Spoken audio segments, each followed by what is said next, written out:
Je, unahitaji taarifa kamili na uchambuzi wa ndani zaidi? Jiunge sasa katika grupu letu la WhatsApp kwa malipo nafuu kabisa. Utapata uchambuzi wa kila siku, mchana na jioni, update za dunia kwa haraka zaidi, fursa ya kumuuliza maswali Rahby papo hapo na kupata majibu ya haraka zaidi kutoka kwake. Usikose nafasi hii adhimu. Jiunge sasa na uwe mbele ya taarifa kuliko wengine. Tupigie kwa simu namba 0654467177 au tuandikie ujumbe ni unge na Rahby. Tutakuunga moja kwa moja.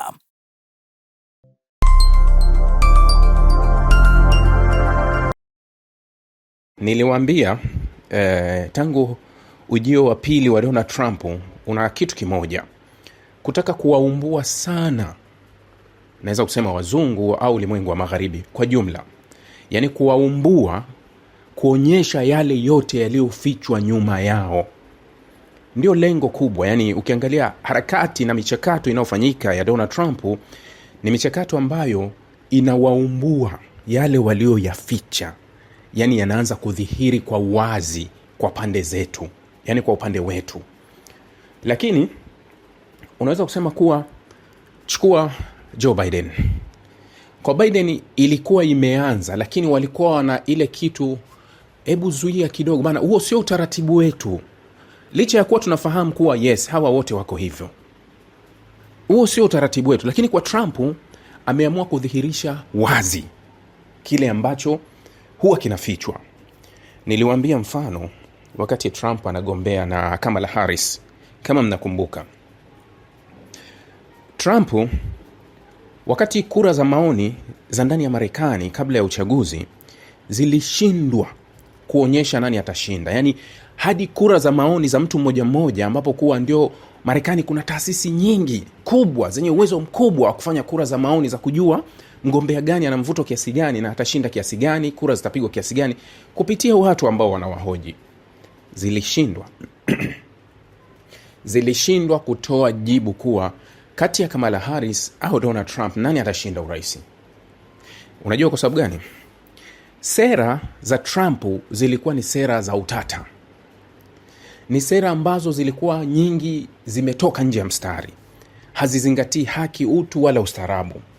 Sasa kwa miaka mingi Westin wametuaminisha kuwa wao ndio wana mamlaka na usimamizi wa ulimwengu, na wao ndio wanajua haki na sheria. Kwa miaka mingi ndio walichotuaminisha. Angalia uchaguzi ulivyokuja kutokea wa Marekani, ilikuwaje? Kwa nini Trump hapakuwa hata na ukaribu? Yani Trump ameshinda kwa kishindo, yani amemshinda Kamala Harris kwa mbali kabisa. Unaelewa maana yake ya tafsiri hii? Maana ya tafsiri hii ni kuwa wazungu wanaishi kinafiki. Ndio maana watu waliohojiwa kuhusu Donald Trump walishindwa kutoa majibu, lakini kwenye kupiga kura wakaonyesha. Trump alikuwa hahubiri kuhusu demokrasia, alikuwa hahubiri kuhusu haki, alikuwa hahubiri kuhusu uhuru. Demokrati na Kamala wake ndio waliokuwa wanahubiri hivyo, haki, uhuru na kila kitu walikuwa nakizungumza. Lakini masanduku yakaamua vipi? Masanduku yakaamua sera za Trump ambazo wengi labda zilibebwa kwa sababu ya ile MAGA, Make America Great Again. Unaifanya Marekani kuwa kubwa kwa namna yoyote, kwa wizi, kwa dhulma, kwa kukanyaga, kwa kufanya nini, unaifanya Marekani inakuwa kubwa kwa haya yanayoendelea. Sasa anasema yeye hasukumwi wala halazimishwi kufata kitu kinaitwa sheria za kimataifa. Anasema yeye ndio sheria na yeye ana akili timamu, maamuzi ni yake na hakuna wa kumzuia.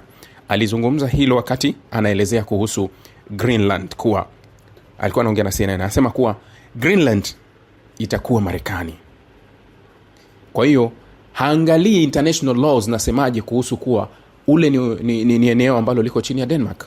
Wamemjibu ndugu zake wa EU kwenye kikao cha pamoja, wakasema kuwa wanatathmini, wanaamini na wanakubaliana kuwa Greenland bado ni eneo ambalo liko chini ya udhibiti wa ufalme wa Denmark. Umeelewa? Kwa hiyo katika kuvunja sheria za kimataifa, ikiwemo hilo la kwenda Venezuela, wakati ule wa Iran, usaidizi wake kwa Israeli, alivyoshambulia Nigeria, alivyoenda Yemen, yani yote hayo aliyoyafanya katika kuvunja sheria za kimataifa, anakuonyesha kuwa yeye hajali sheria za kimataifa. Hakuna sheria za kimataifa. Sasa wengine wanapaswa waendelee kuziheshimu hizo sheria za kimataifa, au sasa tuweseme kuwa shamba la bibi sasa, kila mbabe aanzishe ubabe wake tu, akurupuke, kamata huyu, piga huyu nilikuwa nataka siku nyingi sana, au mpaka ni usogeze nyuma, unamrudisha, ubabe. Labda ni hivyo labda ni hivyo. Unaweza ukasema kuwa imefika wakati ambapo unazungumza kuhusu hilo. Sasa kuna swali moja aliulizwa, je, hauwezi kufanya kwa Putin kama ulivyofanya kwa Maduro, kumnyakua na kila sehemu unafanya, unajua kwa nini bwana Kim kule Korea Kaskazini na vurugu zake zote hakuna nchi inaweza ikaishambulia? Vurugu zote anazozifanya Kim hakuna nchi itamshambulia, kwa sababu ana kitu ameshikilia.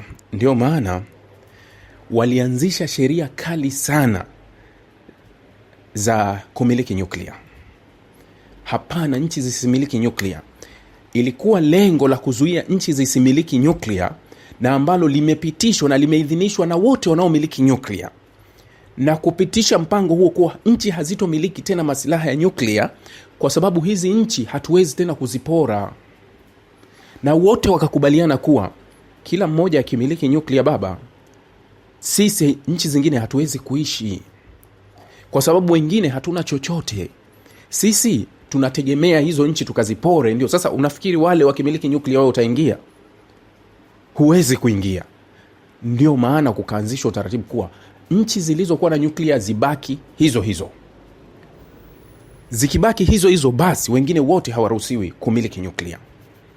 Sasa unaposema, Trump anasema kuwa, je, kwa nini usimfanyie Putin kama ulivyomfanyia Maduro? Alijibu akasema hivi, no, Putin yuko mezani, tunafanya mazungumzo na anakubali kuzungumza vizuri na maendeleo ya mazungumzo yanaonekana.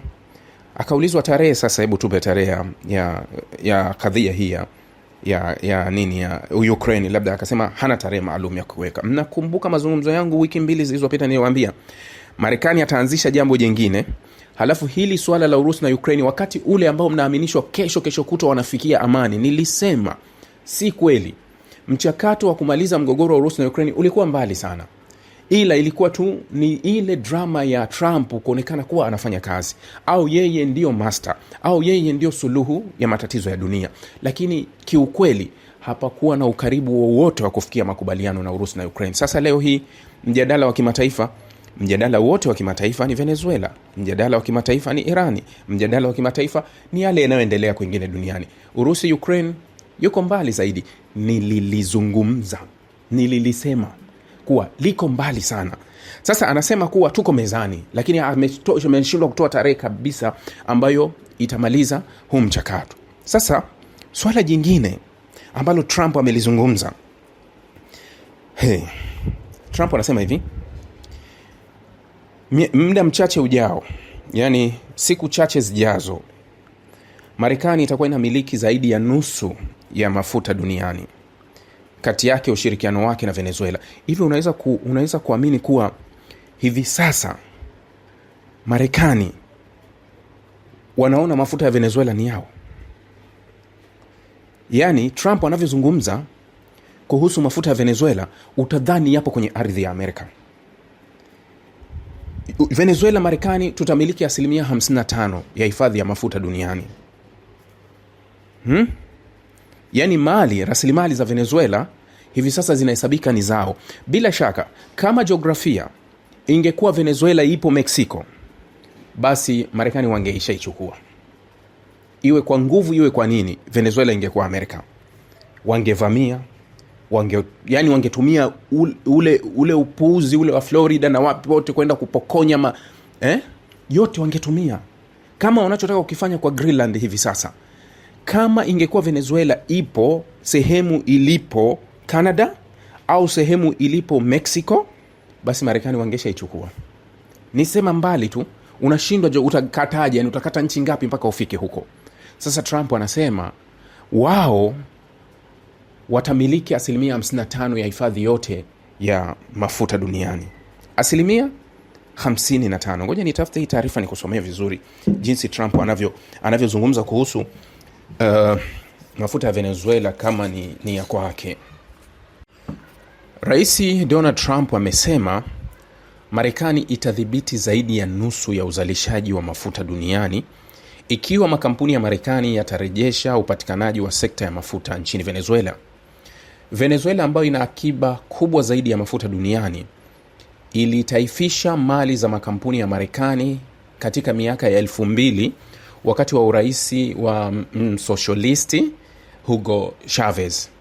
Trump alitaja utaifishaji huo usio wa haki kama moja ya sababu zilizomfanya atume makomando wiki iliyopita kumteka mrithi wake Rais Nicolas Maduro kutoka katika mji wa Caracas. Tutafanya kazi na Venezuela, Trump alisema Ijumaa wakati wa mkutano wa watendaji kutoka makampuni makubwa ya mafuta ExxonMobil, Chevron, ConocoPhillips katika ikulu ya White House. Makampuni ya Marekani yatapata fursa ya kujenga upya miundombinu ya nishati ya Venezuela na hatimaye kuongeza uzalishaji wa mafuta hadi viwango ambavyo havijawahi kuonekana hapo awali. Unapoiongeza Venezuela na Marekani pamoja, tuna asilimia 55 ya mafuta duniani. Trump alitangaza baada ya mkutano kwamba makampuni ya Marekani yatawekeza angalau dola bilioni 100 katika uzalishaji wa mafuta ya Venezuela.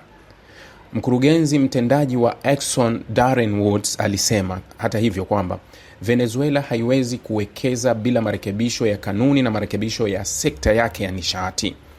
Ingawa serikali ya Venezuela haijathibitisha kutoa idhini kwa makampuni ya Marekani, Delcy Rodriguez, mshirika wa karibu wa Maduro ambaye aliapishwa kama kaimu rais wakati Maduro hayupo, alisema mapema wiki hii kwamba Caracas ilikuwa wazi kwa miradi ya nishati na pande zote ikiwa pamoja na Marekani. Maafisa wa Venezuela wameshutumu kile wanachokieleza kama mpango wa Trump wa kuiba rasilimali za nchi na kulaani kutekwa nyara kwa Maduro kama ukiukaji mkubwa wa uhuru. Maduro alikana mashtaka ya biashara haramu ya dawa za kulevya na silaha alipofikishwa mbele ya jaji wa Marekani. Umeelewa hii taarifa?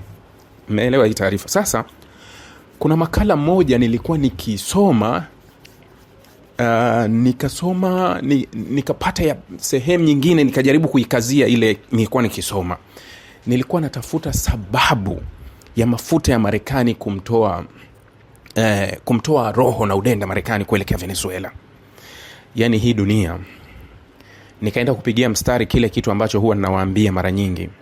Jamani, hii yani mpangilio wa kuishi duniani kuna watu walishauandika.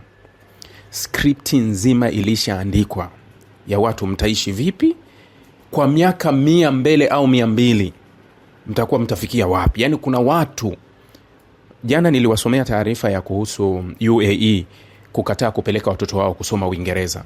Unajua sababu gani? Wanazungumzia kuhusu kizazi kijacho. Yani wana plani kwa kizazi kijacho. Yani kuwa hatutaki watoto wetu watoke wakasome halafu waje wamelishwa vitu, waje watufanyia mabadiliko hapa, kuanza kutuletea hisia walizookota. Kwa hiyo wanataka watoto wao sehemu watayosoma wawe kwenye mstari ule ambao wao wanautaka. Sisi leo ukipata scholarship ya nchi yoyote hapa, pandisha mtoto nenda tu.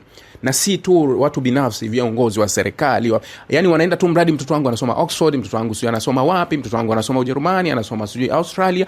Hujui sera na kilichozunguka kwenye hivyo vyuo, matatizo yaliyopo kwenye hivyo vyuo. Mradi tu anasoma nje, wewe unapeleka. Wenzetu hawafanyi hivyo. Hawafanyi hivyo, wanahakikisha kuwa ninapompeleka huyu basi arudi akiwa yule ambaye mimi nataka awe.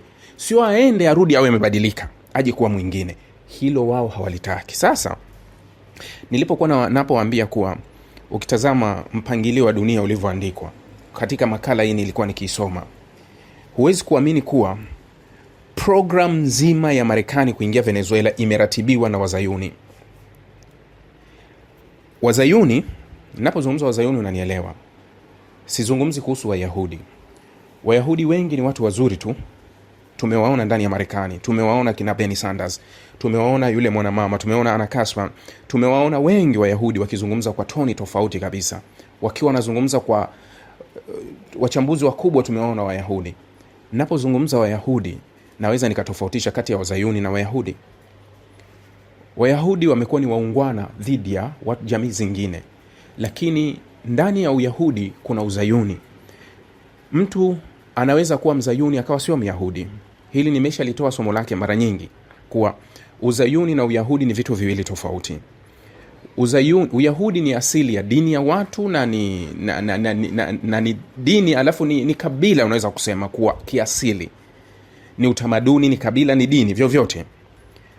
Uzayuni ni itikadi, sera, ukaburu. Nyerere alikuwa anasema we kaburu, watu wana tabia za ukaburu au kaburu. Yani kuna watu waliitwa makaburu hali ya kuwa sio wazungu, ila zile tabia za kikaburu ndio zilikuwa zinawafanya wanaitwa makaburu.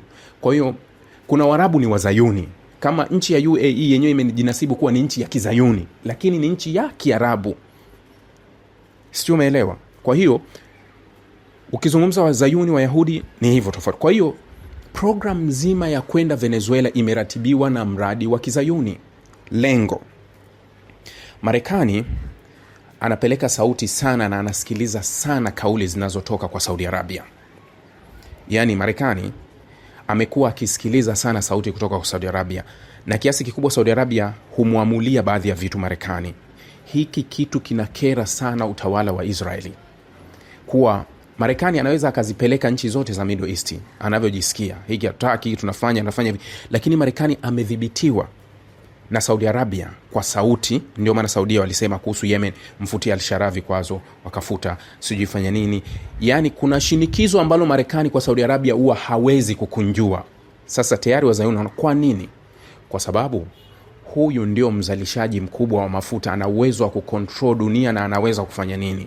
Kwa hiyo Marekani, na huyu ndio mtumiaji mkubwa wa dola, huyu ndio anayemfanya Marekani kusimama kutokana na uchumi wake. Ukichukua zile G20 nchi za Mashariki ya Kati, G20 ni Saudia peke yake yenye uchumi mkubwa. Saudia wana uchumi mkubwa. Sasa tumbadilisheje bwana mkubwa? Bwana mkubwa kama alikuwa na mke mmoja, tunamletea mke wa pili ambaye ni bora zaidi. Tunajua udhaifu wake, yeye anapenda nini.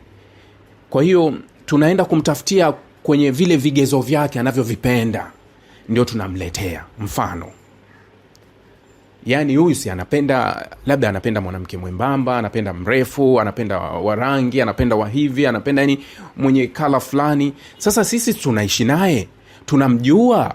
Kwa hiyo sisi tunamtafutia yule ambaye ana vigezo kuzidi yule aliye naye. Mtoe Saudia, mpeleke Venezuela. Reserve kubwa ya mafuta duniani iko Venezuela, sio Saudi Arabia. Ndio maana ninawaambia kuna mgogoro mbaya sana unakuja kuibuka, na hili nimewaambia mara nyingi kuwa hatutokuwa na utulivu ulimwenguni kwa muda wa miaka mitatu. Ni kujiandaa tu hii miaka mitatu mpaka kufika 2029 ndani ya Donald Trump, utulivu wa ulimwengu hautokuwepo, kwa sababu project ya Wazayuni inazunguka dunia nzima kuhakikisha kuwa wao wanaishika dunia nzima. Hata Marekani watakuja kumgeuka mwishoni, watakuja kumgeuka Marekani pale watapokuwa wameidhibiti dunia kupitia Marekani ambaye amewapa kila kitu cha kudhibiti dunia. Wao watakuja kumshughulikia tena Marekani bila shaka. Sasa hii project ya Marekani kwenda Venezuela ni project iliyoandaliwa na Wazayuni ili Marekani apate kikubwa kwa Venezuela kuzidi anachokipata Saudi Arabia. Kwa hiyo nini? Hatojali tena Saudi Arabia anazungumza nini. Tayari Israeli na washirika wake wa Middle East wanaweza wakateki action yoyote Mashariki ya Kati kuipanga wanavyotaka wao, kuifanya Israeli kuwa great again, ambapo Marekani hataweza kuwazuia kile wanachokifanya. Wakati huo kuna wakati nazitazama nchi za Mashariki ya Kati zinaamka wakati kumekucha, yani zinakuja kustuka wakati kumekucha. Mazungumzo ya jioni inshallah nitazungumza na nyinyi kuwaelezea hatua sasa zinazofuata baada ya Mashariki ya Kati kuanza kustuka kuona hizi hatua, na wao wanaona, lakini wakati mwingine wanachelewa. Yani hivi vitu wanaviona vizuri, ila wameisha chelewa, na ubaya zaidi kuwa wanastuka hali ya kuwa adui ambaye wanatakiwa wafanye mipango bila yeye kujua tayari yuko chumbani. Kwa hiyo mipango yao mingi sana inafeli kwa sababu still hata wao hawaaminiani, maanake wanajikuta kwenye mstari mzima wale wa watawala.